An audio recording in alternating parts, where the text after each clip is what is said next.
هەر لە سەرەتای بڵاوبوونەوەی ڤایرۆسی کۆڕۆنا پزیشکان و کارمەندانی تەندروستی بەردەوام هانایان بۆ حکوومەتی هەرێمی کوردستان بردووە و زۆرەها فشاریان کردووە بۆ وەی موچەیان پێ بدرێت و شایستەداراییەکانیان بۆ دابین بکرێت. بەڵام نە حکوومەت و نە وەزیری تەندروستی لە سەراستی باڵا وەڵامیان نەداونەتەوە و قەرەبووی مادی و معنەویان نەکردوونەتەوە. جەنابی سەرۆک سڵاو، جەنابی سەرۆک هاوارە. لەم ڕۆژانەدا بڵاوبوونەوەی گرتەیەکی ڤیدیۆیی هونەرمەندێکی میلی کە دوای توشبوونی بە ڤایرۆسی کۆڕۆنا و وەک کادرێکی حزبی داوای هاوکاری لە سەرۆکی پارتی دەکات، دواتر سەردانی ئەو کەسە لەلایەن وەزیری تەندروستیەوە کاردانەوەی جۆراوجۆری بە شوێن خۆی داهێنا و ڕخنەی زۆری لێگیرە. ئەوەی دوێنێ سەرۆکی حکوومەت وەزیری تەندروستی ڕاستپەرد ئەوە کارێکی قێزەونە.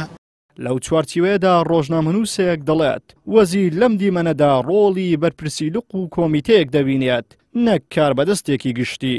ڕۆژانە چەندین کەس دەمرێ بەهۆی کەمتەرخەمی وەزارەی تەندروستی و کەرتی تەندروستی. بەڵام ئەوەی لە ڕابردوو هەر لەو نزیکانە بینیمان هونەرمەندێک کاتێک دێ بە شێوازێکی زۆرێک لە پاڕانەوە سوالکردن داواکارێک ئاراستەی سەرۆکی حزبێک دەکا، بەڵام لە بەرامبەردا لە بری ئەوەی بەرپرسی لقەیەک ناوچەیەکی حزبەکەی بە هانایی و بچی دەبین وەزیرێکی حکوومەت، واتە کەسایەتیەکی کەرتی گشتی دەڕوا بە دەم داواکارێکەوە. ئەومان پێ دەڵێت تا ئێستا حکوومەت بە تەواوی لە ژێر کۆنتڕۆلی حزبدایە. درۆیە کە بڵین حکومڕانی سەربەخۆمان هەیە، دوور لە حزبمان هەیە.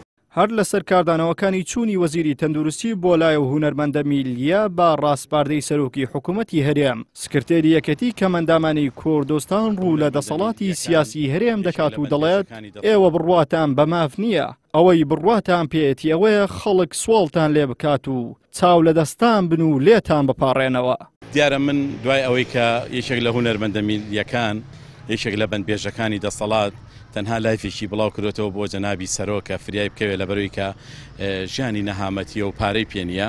ڕاستەخۆ نەبوو بە 24 کاتژمێر جەنابی سەرۆک تیمێکی گەورەی لە وەزیر و لە دەسەڵاتدارانی حکوومەتەکەی خۆی ناردۆتە لای بۆی کە لە بەهانایە بچن. بەڵام من ئەم تێڕوانی نەم لا دروست بوو. باشە جەنابی سەرۆک کە تۆ جەنابەت خۆت بە سەرۆکی هەموو حکوومەتی هەرێمی کوردستان دەزانی کە خۆت و بنەماڵەکەت 27 ساڵ لە ژیان و نەهامەتی ئەم خەڵکەتان لەسەر شانە بەڕاستی.